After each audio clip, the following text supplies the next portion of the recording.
किसी भी रिश्ते में मुझे लगता है एक मोड़ आता है जब मन में ये सवाल उठता है कि क्या ये प्यार सच्चा है? हाँ, क्या सामने वाला इंसान, हमारा साथी, वाकई ईमानदार है? बिल्कुल।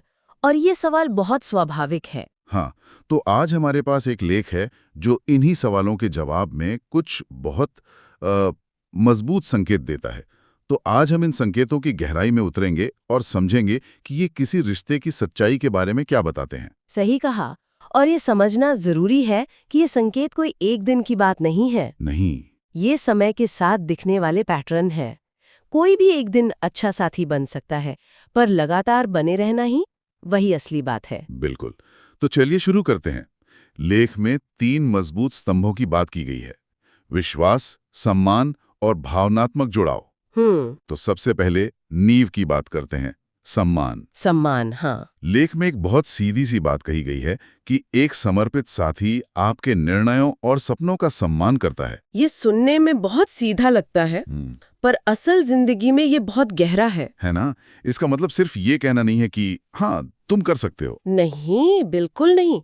इसका मतलब है कि जब आप कोई बड़ा करियर रिस्क लेना चाहें या कोई ऐसा शौक अपनाना चाहें जो शायद उन्हें समझ भी ना आता हो। तब भी वो आपके साथ खड़े रहें, आपको सपोर्ट करें। हाँ, और यहाँ एक बहुत बारीक फर्क है। सपनों का सम्मान करने का मतलब ये नहीं कि वो आपकी हर बात से सहमत हों। अच्छा। वो सवाल कर सकते हैं, अपनी चिंताएं बता सकते हैं, लेकिन आखिर में फैसला आपका होगा और वो उसका सम्मान करेंगे। मतलब आपको एक अलग स्वतंत्र व्यक्ति के रूप में देखते हैं। बिल्कुल, ना कि अपनी जिंदगी का एक हिस्सा मात्र। इसी से जुड़ा एक और बिंदु है जो मुझे बहुत दिलचस्प लगा। वो आपको बदलने की कोशिश नहीं करता, बल्कि आपको जैसे हैं वैसा अपनाता है। ये बहुत रोमांटिक लगता है सुनने में। लगता है, पर क्या इसकी कोई सीमा नहीं है? मान लीजिए किसी की कोई आदत है जो रिश्ते के लिए या खुद उसके लिए भी अच्छी नहीं है। ये एक बहुत ही अहम सवाल है। तो क्या उसे अपनाना सही है? देखिए, अपनाना और बढ़ावा देना, इन दोनों में बहुत फर्क है। अच्छा। अपनाने का मतलब है किसी के मूल व्यक्तित्व को, उनके स्वभाव को स्वीकार करना। जैसे अगर आपका साथी थोड़ा शांत स्वभाव का है, तो उसे जबरदस्ती हर पार्टी में घसीटना ये गलत है। सही बात है। लेकिन अगर किसी की आदत मतलब आत्मविनाशकारी है, जैसे बहुत ज्यादा गुस्सा करना या झूठ बोलना, तो वहां पर चुप रहना प्यार नहीं, वो तो लापरवाही है। तो एक सच्चा साथी आपको बदलने की कोशिश नहीं करेगा, लेकिन वो आपको एक बेहतर इंसान बनने के लिए प्रेरित जरूर करेगा। वो आपकी बुरी आदतों को चुनौती देगा, पर प्यार और समर्थन के साथ। आलोचना के साथ नहीं। नहीं, आलोचना और तिरस्कार के साथ नहीं। सही कहा। और मुझे लगता है सम्मान का दायरा सिर्फ हम तक ही सीमित नहीं रहता। नहीं।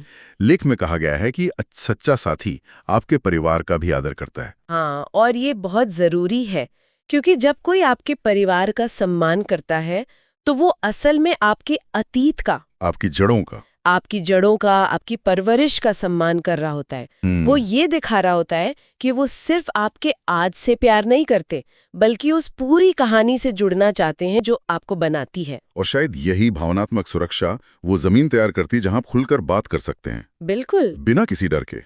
और ये हमें हमारे अगले पॉइंट पर लाता है, संवाद और पारदर्शिता। कम्युनिकेशन। लेख का पहला ही संकेत है, वह आपकी बात ध्यान से सुनते हैं और बीच में टोकते नहीं। ये इतना सामान्य लगता है, पर हम इसे कितनी बार नजरअंदाज कर देते हैं। बहुत बार। यहाँ बात सिर्फ चुप रहकर सुनने की नहीं है, बल्कि समझने के इरादे से सुनने की है। Active listening. हाँ, एक्टिव लिसनिंग। सोचिए, आपका दिन बहुत खराब गया है। आप घर आके बताना शुरू करते हैं और आपका साथी बीच में ही टोककर समाधान बताने लगता है। तुम्हें ऐसा करना चाहिए था। हाँ, या मैंने तो पहले ही कहा था। आप तुरंत चुप हो जाते हैं। बिल्कुल। उस पल आपको समाधान नहीं, सहानुभूति चाहिए थी। आप बस चाहते थे कि कोई आपकी बात सुने और महसूस करे। एक अच्छा साथी ये समझता है।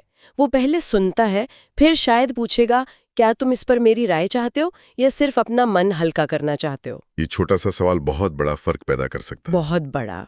और सुनने का दूसरा पहलू है खुद को व्यक्त करना।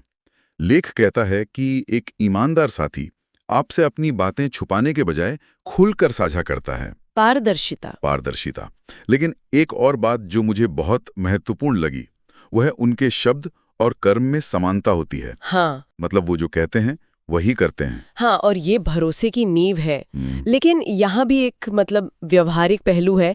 असल जिंदगी में लोग हमेशा 100% वो नहीं कर पाते जो वो कहते हैं। सही बात है, कभी कभी भूल हो जाती है। हाँ। तनाव, थकाव, तशनी हो सकता है। तो मुझे लगता है असली परीक्षा ये नहीं है कि कोई कभी गलती करता है या नहीं, बल्कि ये है कि गलती होने पर वो क्या करता है। बिल्कुल, क्या वो अपनी गलती को स्वीकार करते हैं या वो बहाने बनाते हैं।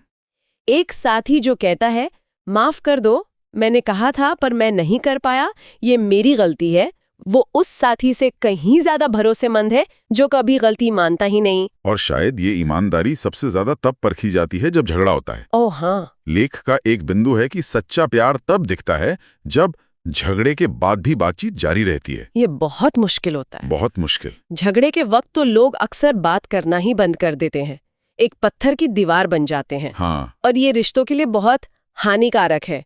जब एक साथी बात करना बंद कर देता है तो वो दूसरे को ये संदेश देता है कि तुम इतने जरूरी नहीं हो कि मैं इस मुद्दे को सुलझाऊं। इसके उलट एक मजबूत रिश्ते में साथी ये समझते हैं कि समस्या तुम बनाम मैं नहीं है, बल्कि हम बनाम समस्या है। एग्जैक्टली।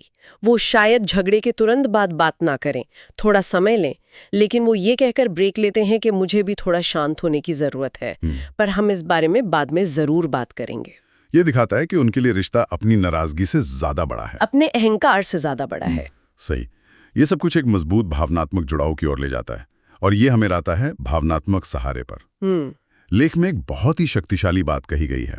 मुश्किल समय में आपका साथ छोड़ने के बजाय और मजबूती से खड़े रहते हैं। हाँ, और यही किसी भी रिश्ते की असली परीक्षा है। असली परीक्षा। क्योंकि जब सब कुछ अच्छा चल रहा हो तब साथ निभाना बहुत आसान होता है। पार्टियां करना, घूमना फिरना, इसमें कोई मेहनत नहीं लगती।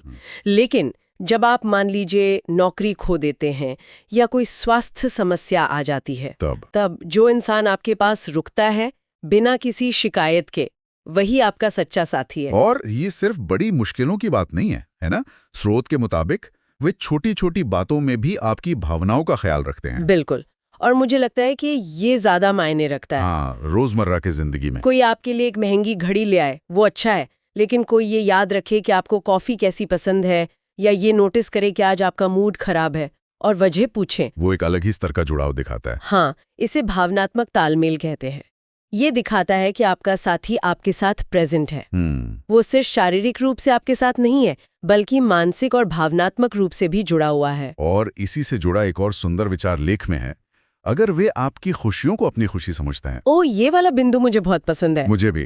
किसी के दुख में साथ देना फिर भी शायद आसान हो, लेकिन किसी की खुशी में बिना किसी जलन के सच्चे दिल से खुश होना, ये बहुत मुश्किल है। ये बहुत मुश्किल है, और ये उस व्यक्ति की आत्म सुरक्षा को दिखाता है। मतलब एक साथी जो आपकी सफलता पर सच में खुश होता है, वो आपको एक टीम के हिस्से के रूप में देखता है। आपकी जीत उसकी जीत है। सही। लेकिन एक असुरक्षित साथी आपकी सफलता से खतरा महसूस कर सकता है। उसे लग सकता है कि आप उससे आगे निकल जाएंगे। तो आपकी खुशी में खुश होने की उनकी क्षमता ये बताती है कि वो खुद के साथ और इस रिश्ते के साथ कितने सहज हैं। तो जब किसी रिश्ते में सम्मान की नींव हो, संवाद की मजबूत दीवारें हों और भावनात्मक सहारे की एक सुरक्षित छत हो, तो स्वाभाविक है कि आप उस घर में हमेशा के लिए रहना चाहेंगे। बिल्कुल। और ये हमें हमारे आखिरी और सबसे ठोस संकेत पर लाता है, भविष्य की साझा योजनाएं। हाँ, और ये बाकी सभी संकेतों का एक तार्किक परिणाम है। सही। ये कोई ऐसी चीज नहीं है जिसे आप जबरदस्ती करते हैं। जब आप किसी के साथ पूरी तरह से सुरक्षित, सम्मानित और समझा हुआ महसूस करते हैं, तो भविष्य के बारे में सोचना एक स्वाभाविक अगला कदम बन जाता है। और ये योजनाएं बहुत बड़ी बड़ी नहीं होनी चाहिए, है ना? नहीं, बिल्कुल नहीं। ऐसा नहीं है कि वो पहली डेट पर ही शादी की बात करने लगे। नहीं, वो तो एक रेड फ्लैग हो सकता है। हाँ। ये छोटी छोटी चीजों से शुरू होता है, जैसे अगले साल गर्मियों में हम वहाँ घूमने चलेंगे। बिल्कुल। या जब हम अपना घर लेंगे तो एक छोटा सा गार्डन बनाएंगे। उनकी बातचीत में धीरे धीरे मैं की जगह हम आने लगता है। हम, ये बहुत बड़ा बदलाव है। बहुत बड़ा। यह एक मानसिक बदलाव है। वो आपको अब अपनी जिंदगी का एक अस्थायी हिस्सा नहीं बल्कि एक स्थायी हिस्सा मानने लगते हैं। तो आज की हमारी इस पूरी बातचीत का सार यह निकलता है कि एक समर्पित और ईमानदार साथी की पहचान बड़े बड़े वादों से नहीं होती। नहीं, महंगे तोहफों से भी नहीं। उसकी पहचान हर दिन के छोटे छोटे व्यवहार में झलकती है। बिना टोके सुनना, सपनों का सम्मान करना, मुश्किल में साथ देना और भविष्य के बारे में बात करना। एकदम सही। जैसा कि हमारे स्रोत के अंत में बहुत खूबसूरती से कहा गया है, अंततः सच्चा प्यार वही है